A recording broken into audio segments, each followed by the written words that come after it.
That's crazy. That's crazy. He got lyrics. He got lyrics. I think ransom for his little chopping them ups down here.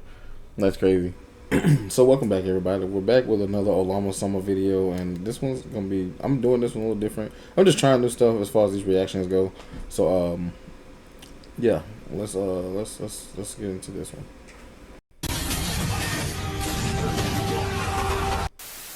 Okay, so it's been a couple months since I've done one of these videos, and the last video seemed to have a very positive reception, so I thought it would be a good idea to drop another one of them, because there are still way too many useless abilities that need to be covered. So in this video, we're going to be talking about some more useless superpowers to have in real life. Now, before I start mentioning— Hold on now, them three that you just showing is crazy.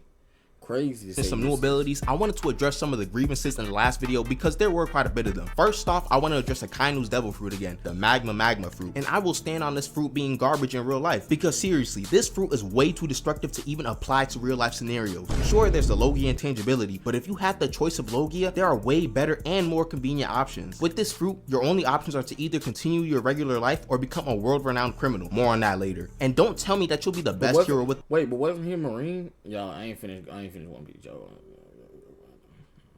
this fruit, because you will be a bigger threat to civilians than any other villain could hope for. We already know how Akainu was moving during Marineford. Imagine you miss a magma fist and just destroy someone's car, or shoot, you put a crater through a building. Heck, you might even burn someone to ashes by accident. You're gonna be getting some type of lawsuit and getting put in jail for arson. Then there's Luffy's gum fruit, which I'll admit that I've sold a bit short. I forgot to mention that there is the immunity to blunt damage, so realistically the only problem you'd be having would be learning how to actually control the stretching. But the immunity to blunt damage is probably the only benefit you'll get from it, mostly because electricity immunity is fairly niche. It's still alright, but it's not the crazy Gear 5 shenanigans that you see in the series. Also, the imagination portion of this fruit is not as potent as some of y'all think. Don't go around thinking that you're gonna be summoning meteors from the sky just because you imagined it. And then finally, I found that many comments shared a similar tone with the possibility of gaining superpowers. Just become a criminal. I've come to realize that it's possible that my audience consists of— everybody wants to be a bad guy.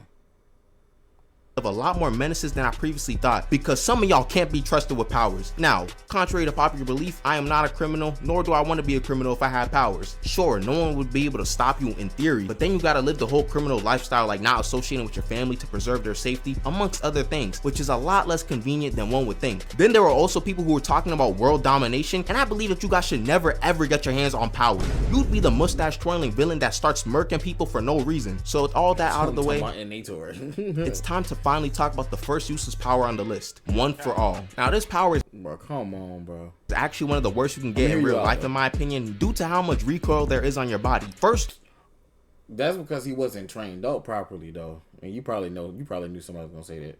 You can't even think about using One for All at full strength ever unless it's a life or death situation. Like I'm talking about fate of the universe on the line, or the Martians have the death beam pointed at Earth, you better hit it. Because there are way too many injuries that come with the full power punch. This man Deku was breaking his arms each time he used a full power Detroit smash, and this was after having a decent amount of training with All Might. Your limbs might actually explode off your body if you try to punch someone recklessly, and personally I think a detached limb would guarantee a trip to the ER. Plus, I know for a fact no one watching this video got the money to deal with broken arms or legs every other week. And plus, Deku was getting his arms with no insurance in this, man. What?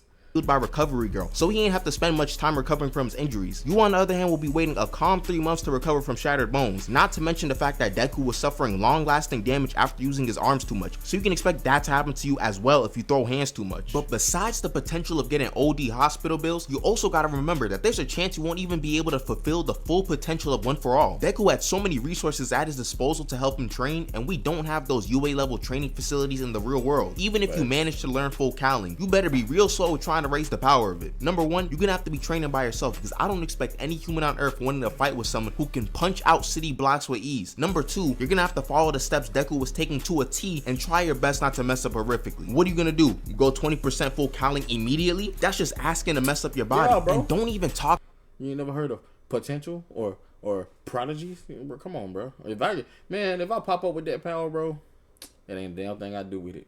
Look at me. I'm like 3 niggas in one. Like, yeah, ain't nothing I can do with that but hurt myself. Unless the weight takes a recoil. Now, if your weight can take a recoil, never mind. We're gonna keep going. Talk to me about the other quirks in One for All. We saw how much mayhem was caused when Deku first discovered Black Whip. If this happens in public with a bunch of people around, you're gonna have a J. Jonah Jameson on your head every single time you try to walk around the city. I can't stand Spider-Man. I can't stand him. Queso is everywhere, bro. I'm trying to be like you when I grow up, dog.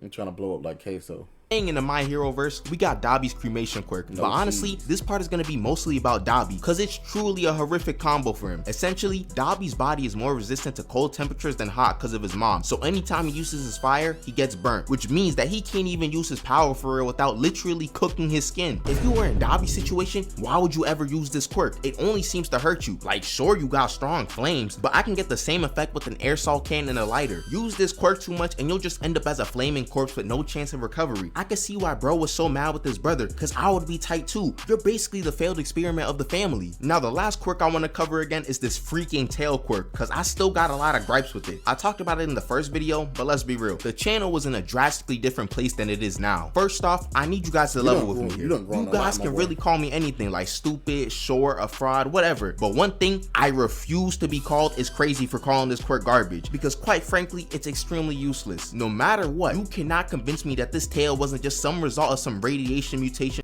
Hey, but he used that hoe.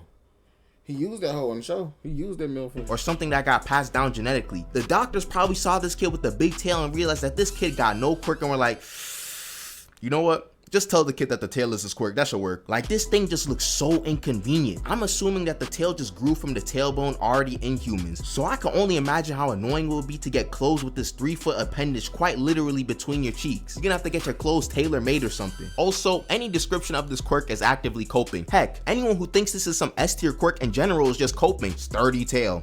Okay. I don't care about the agility or breaking metal or whatever. What are you going to do with this quirk? Don't think you're gonna go speed blitzing anyone with this power as soon as you get it. Martial arts is like the only thing that can pair well with this quirk, and I know a large majority of us are not black belts in martial arts, so you gotta spend like 3 years learning to try to make some use of this tail. But if you're already a black belt in martial arts, just stick with that. Realistically, if you're born with it, bro, you're gonna start training from day one. You're gonna start like learning how to maneuver around this tail. You're gonna get picked on about it, and you're gonna learn how to do something with this motherfucker. I mean, just be real. Don't need no tail for that. And some of y'all in the comments are gonna be on my head about this part, so let's just make a hypothetical. Let's say Electro is running rampant in New York City. Let's say Ad is running rampant. I need to get High Dive. I like some good shows on them.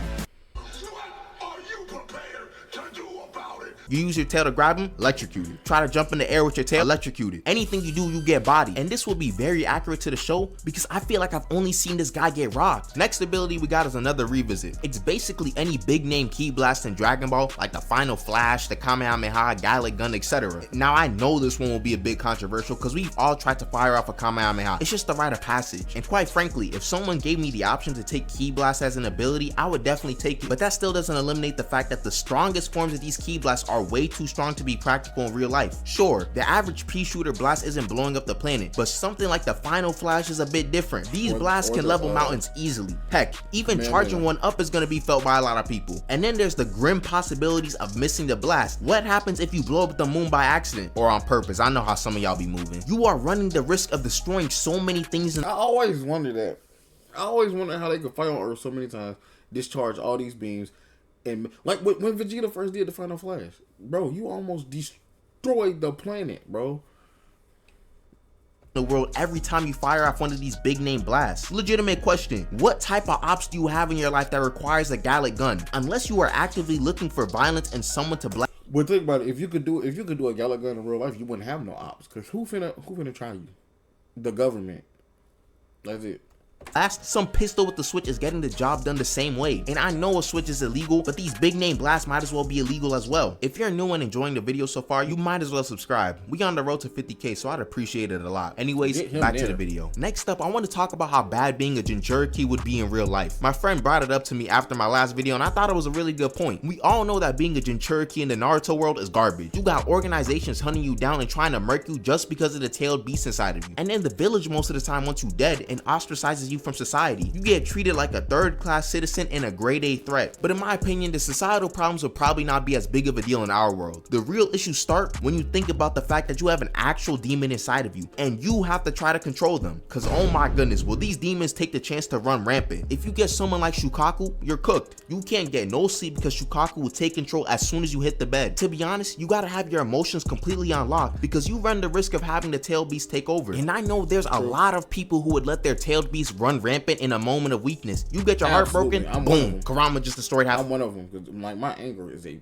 problem. I'm working on me though. I'm working on me. The city. But there's the chance that you can manage to siphon off some of the power of the tailed beast. Even if you do that, most of the forms are still garbage. This man Naruto's skin was burning and peeling off during transformation because of the chakra alone, and he ain't even have control of this form. Even some of the upper forms of the tailed beast chakra cloaks could risk death if the tailed beast decides to take away your chakra too quickly. So basically, you gotta hope your tailed beast isn't annoying and wants to cooperate with you. There's not much you can really do on your side. Then you also need to hope that no one wants to do any experiments on you, because the government would definitely be interested in someone with enhanced healing, strength, speed, etc. And for the next power on the list, after some further deliberation, I've concluded that having a Susanoo would probably not be super crazy as one would expect. Besides the whole going blind part, which would likely be a pretty bad drawback, the Susanoo also has another deterrent from using it. This thing causes so much pain for the user. Sasuke said it was like pain in every single cell in his body, and it only gets worse with the higher stages. You're not gonna be getting some free giant samurai armor that you're gonna be chilling inside of. As long as you're in it, you're gonna be feeling that pain. Then there's the fact that a perfect Susanoo is like 100 meters tall, so good luck maneuvering that around. I guess you could use it like Sasuke, i.e. use it like a taxi, but then again, your chakra consumption will be cooked. If you can get through all those caveats, you got yourself a pretty good power. Will you be able to handle all those inconveniences though? Most likely not. This last power I want to cover is gonna be handled a bit differently than the others in this video. I was not expecting bro to make some damn sense with what he was talking about, but he actually is making a lot of sense. It has a very special place in my heart. When I was younger, I always liked the characters with super speed like the Flash, Sonic, Quicksilver, etc. And I always thought it would be really good to have super speed in real life. Like I could run at the speed of sound, that sounds amazing. And you know, after growing older, I realized that super speed is so busted it's not even funny. And you don't even need that much speed to be able to win any fight for real. But after I realized this, I realized that all these shows I was watching growing up were all a lie. And yes, this is going to be me ranting about super speed in media, not about how effective it is in real life, because the orangutan at the zoo probably knows that running fast is really effective. Super speed seems to be so worthless in these shows. They always have the hero lose so many brain cells when they have this power, or they'll have the speedster be like the jokester of the group, so he automatically caught by, if there's an ice villain or something like that, there's always an episode where they get caught by him. Always. He's weaker than he actually is. Like, I know it's a hard power to ride around, but you shouldn't let anyone get away if you're so fast that everything seems to stop around you. Like look at this. You should be winning every single battle. Remember when Wally beat a Lex Luthor fused with Brainiac with pure speed blitzes? This is how every fight in real life would go if you had even a fraction of Wally's speed. Like, give me super speed and I'm taking it. But if you give me the CW Flash's intelligence as well, then don't even offer it to me. I'd rather get the tail quirk. You're basically giving yourself a lobotomy for the chance to run super fast sometimes. They always have speed. Don't do my boy. Just lose brain cells and act like they can't react to that's the dumbest.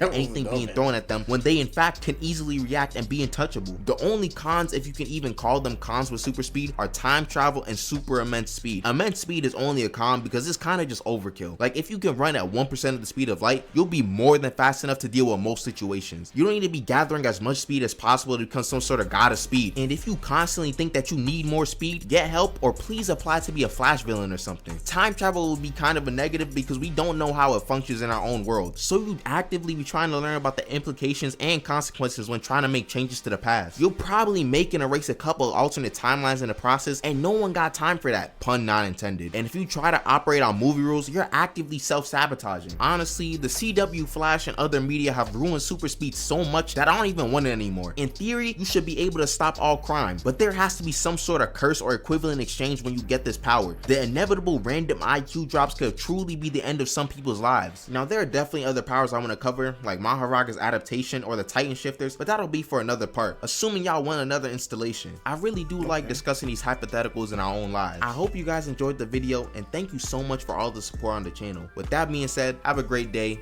Peace out. Peace. I said I wake up in the morning and turn my trap on.